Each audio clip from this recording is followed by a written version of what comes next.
2019 Sea Ray 210 SPX outboard with 150 horsepower Mercury 4-stroke, hydraulic steering, nice arena style seating, transom walkthrough,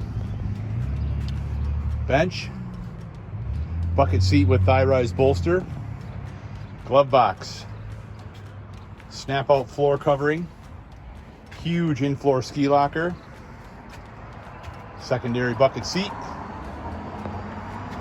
your helm with stereo and depth finder,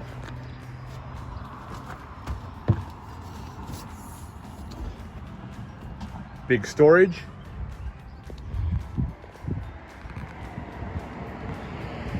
nice large open bow with under seat seating, lots of cup holders.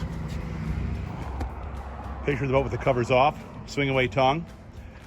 There's a little bit of dock rash on the front. Probably come out fairly easily.